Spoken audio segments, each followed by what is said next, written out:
Bienvenidos al tema, la didáctica y su desarrollo en el ámbito mexicano. Villalpando y Panza, la asignatura es Fundamentos de la Didáctica. Mi nombre es Eduardo Chávez. Comenzamos. Para iniciar, son dos objetivos los que se han trazado a lo largo de este video. El primero es que tú identifiques los aportes teóricos de José Manuel Villalpando en el ámbito de la didáctica. Y el segundo es identificar los aportes teóricos de Margarita Panza en el ámbito de la didáctica mexicana. Son dos los contenidos que vamos a revisar a lo largo de este video. El primero es el ideal didáctico de José Manuel Villalpando y el otro es el ideal didáctico de Margarita Panza. Bien, vamos al tema. Por orden cronológico, iniciaremos esta presentación con José Manuel Villalpando, el cual demostró en sus textos sobre didáctica una marcada influencia del pensamiento de Francisco Larroyo y de la llamada Escuela Nueva. Sus ideas en torno al proceso de enseñanza-aprendizaje tienen un matiz psicológico que apunta a considerar al sujeto que aprende como el elemento central de la labor educativa y al cual habrá de dirigirse todos los esfuerzos para lograr que asimile el contenido cultural que se pretende a través de la enseñanza. Para Villalpando, la educación es un proceso que se realiza entre dos personas o más, un encuentro entre dos hombres, uno maduro y el otro inmaduro. El primero comparte lo que sabe para lograr la madurez en el sujeto que no la posee. Este proceso educativo adquiere variadas formas y puede desarrollarse de una manera espontánea o con una deliberada intención, la pedagogía o estudio del hecho educativo. En este sentido, para Villalpando, la pedagogía ejerce un rigor inquisitivo en torno al conocimiento adquirido y por adquirir. Añade a su estructura un carácter teorético y sistemático para obtener orden en su comprensión. Es por esto que para Villalpando, la pedagogía es una doctrina que explica el fenómeno educativo y en este caso es una ciencia de la educación. Dicha ciencia permite que de ella se deriven aplicaciones prácticas que ofrecen seguridad en su proceder, con lo que responde así a las exigencias de un proceder técnico. Villalpando entenderá que el aprendizaje es la elaboración de nuevos contenidos en el sujeto que aprende, los cuales existen objetivamente en el mundo. Es decir, es un proceso de enriquecimiento de la persona que tiene lugar a través de la racionalización de la experiencia y se origina por un esfuerzo personal que puede ser guiado de forma externa o emprendido de forma autónoma. La actitud del sujeto es una disposición por vincularse con el saber y dicha actitud puede ser canalizada mediante una acción didáctica o un esfuerzo autodidacta. Así, la actitud didáctica corresponde a la enseñanza, es decir, al encauzamiento del sujeto a través de la acción de un maestro o profesional de la labor didáctica, quien tiene como tarea la conducción adecuada del esfuerzo del alumno para lograr los objetivos de la educación.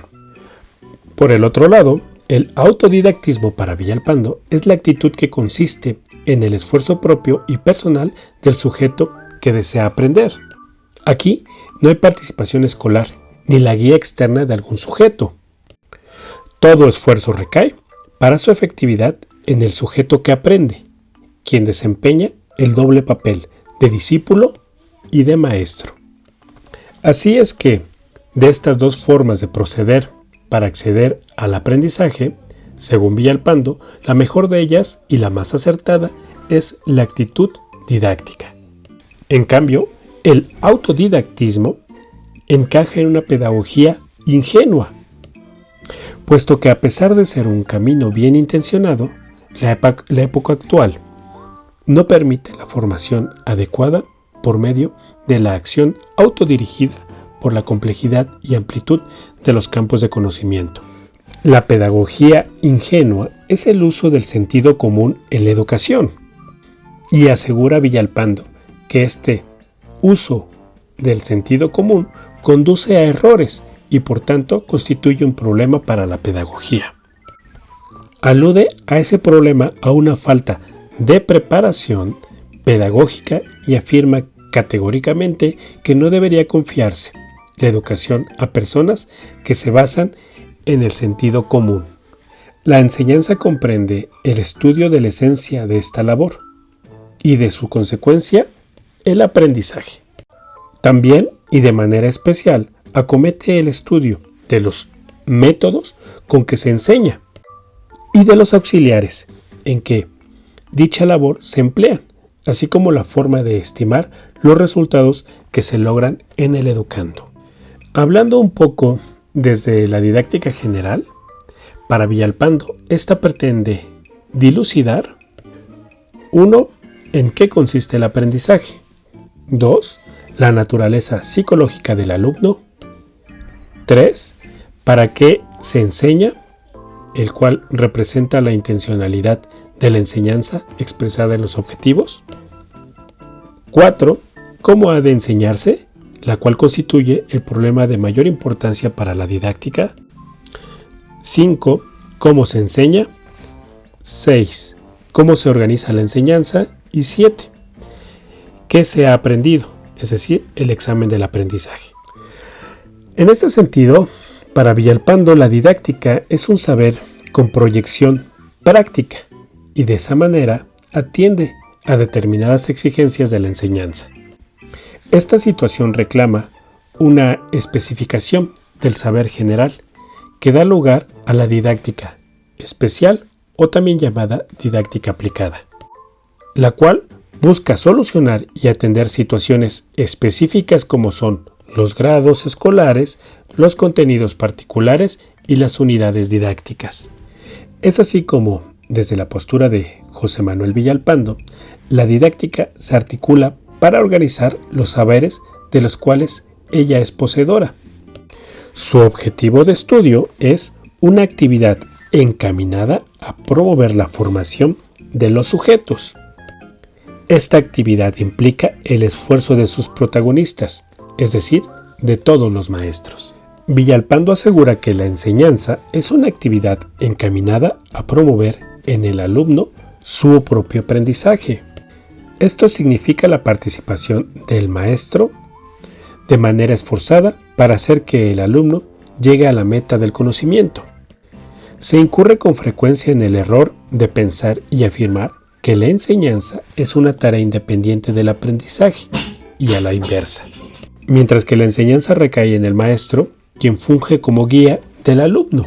El aprendizaje, evidentemente, va a recaer en el alumno mismo, ya que es él quien controla este proceso que tiene lugar en su propia persona.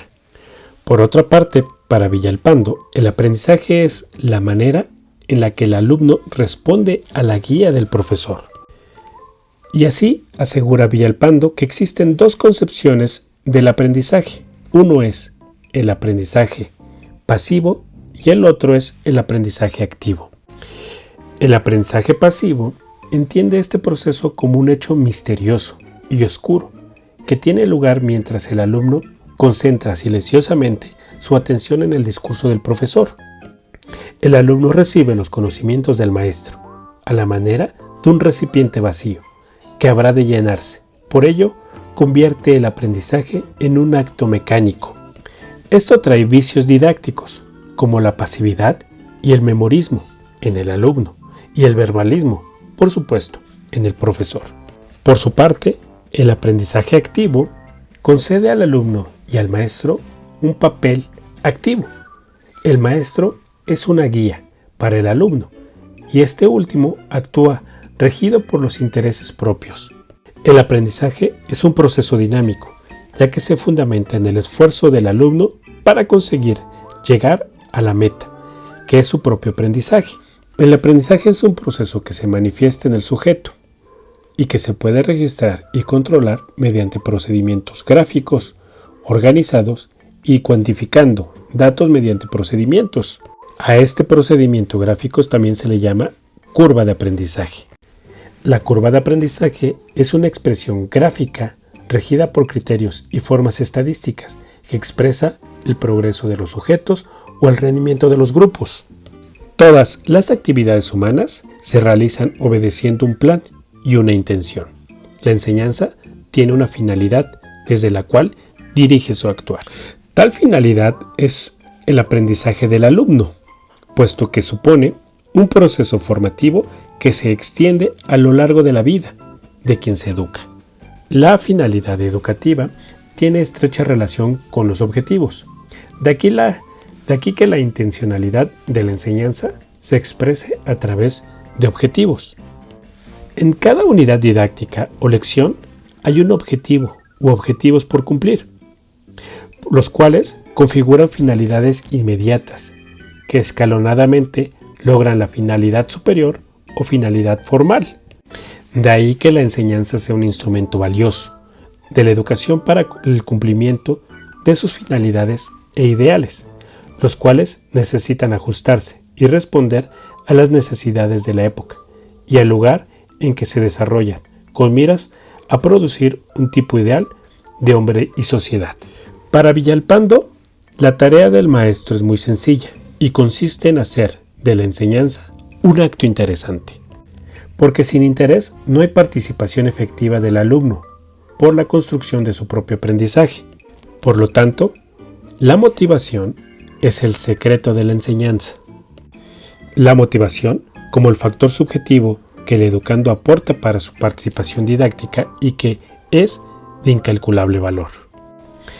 El factor objetivo es el contenido de la enseñanza, y así es que el contenido de la enseñanza recibe también el nombre de materia didáctica.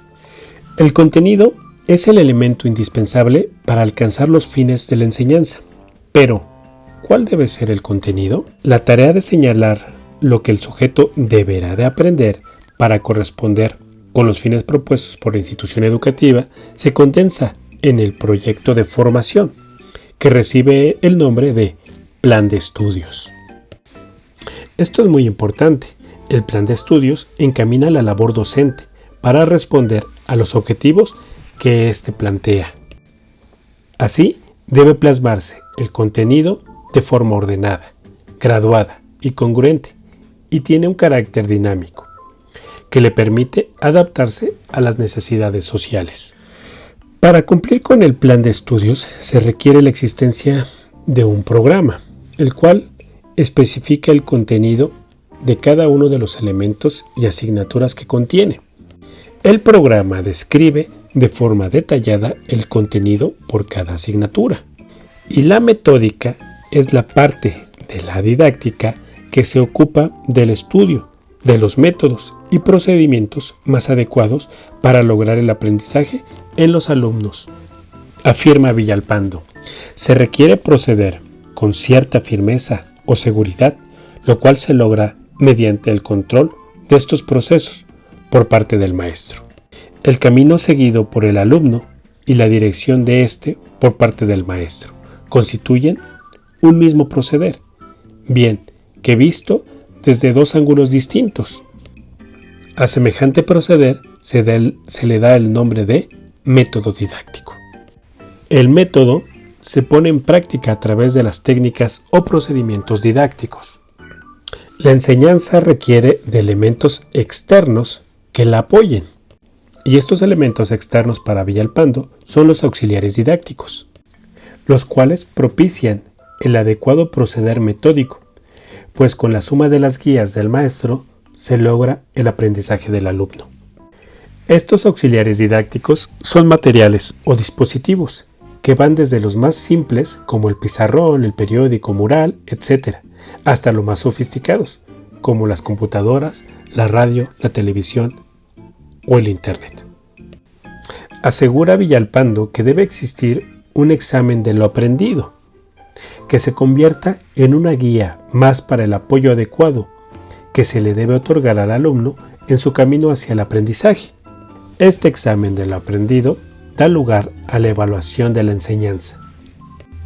La evaluación es una apreciación cualitativa y cuantitativa del aprendizaje. Ya hablamos de la didáctica general, pero la didáctica especial le va a competir la aplicación de los principios de la didáctica general. Aquí se ajusta la enseñanza a la naturaleza y madurez del alumno, así como los contenidos particulares que habrá de expresarse en la unidad didáctica y lección. La estructura de la didáctica en niveles y grados escolares, así como su especialización en contenidos, tiene que dar fruto, y el espacio propicio para ello es la unidad didáctica o también llamada lección. La unidad didáctica se entiende como una unidad de contenido llevado a cabo por el docente.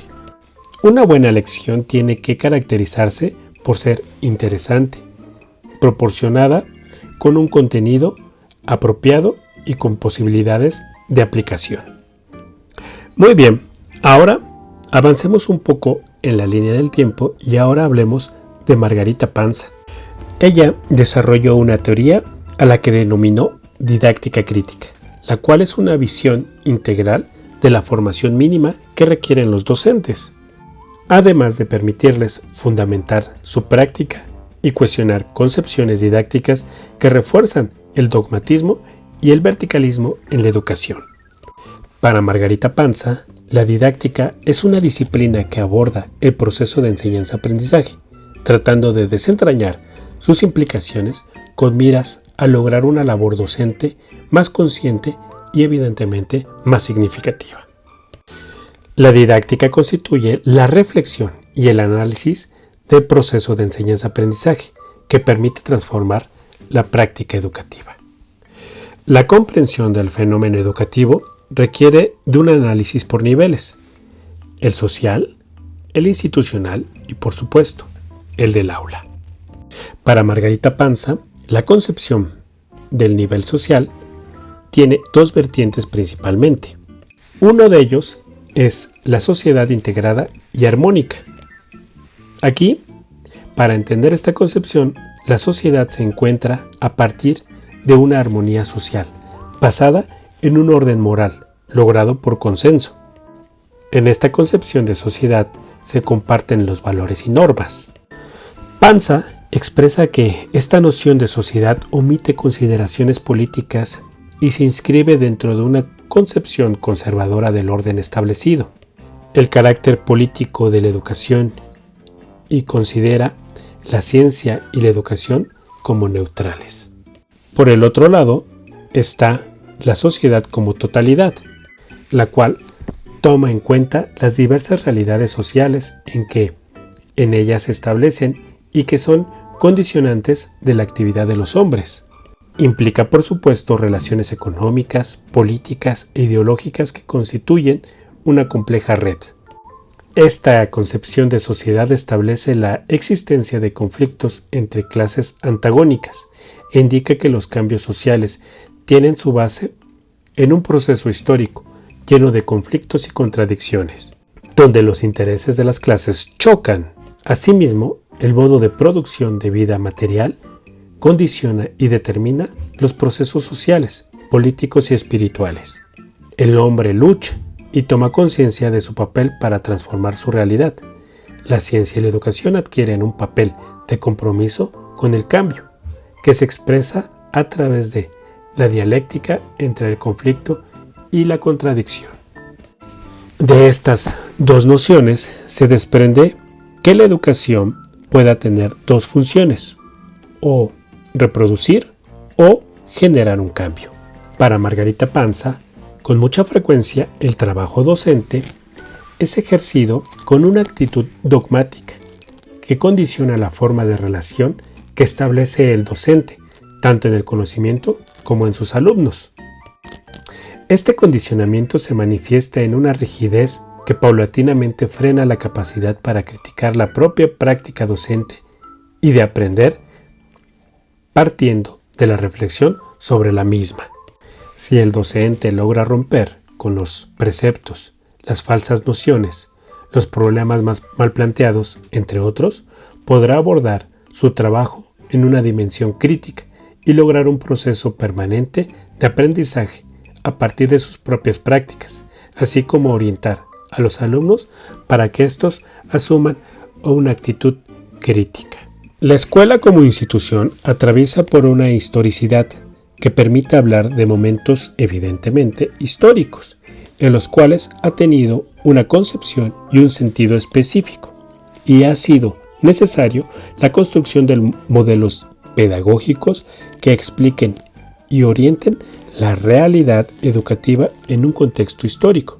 Estos modelos son la escuela tradicional, la cual, para Margarita Panza, se gesta a finales del siglo XVII, en un contexto caracterizado por la ruptura del feudalismo y el surgimiento de los estados-nación y de nuevas clases sociales denominadas burguesía.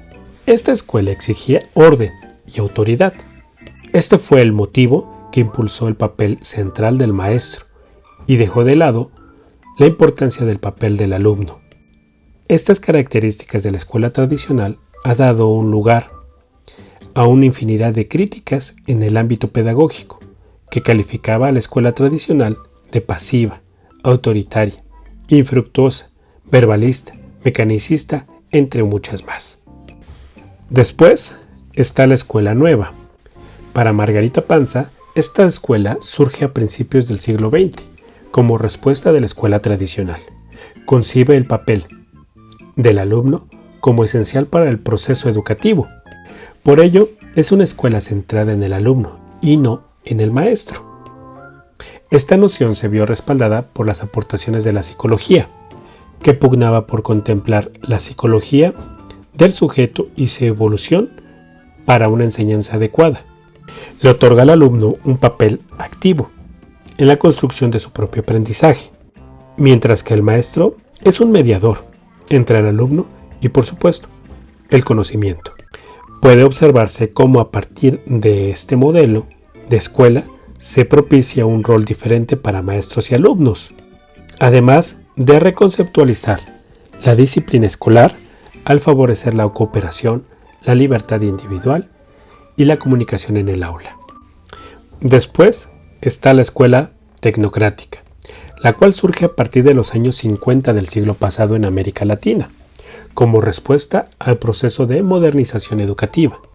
Este modelo ha tenido una influencia significativa en nuestro país y es totalmente vigente, aunque no por ello pertinente, ya que desde el punto de vista de Margarita Panza, esta escuela tecnocrática encumbra a la tecnología educativa y se nutre del pensamiento tecnocrático, que invita a utilizar novedosos métodos, estrategias y dispositivos auxiliares que aseguran la eficiencia en la enseñanza.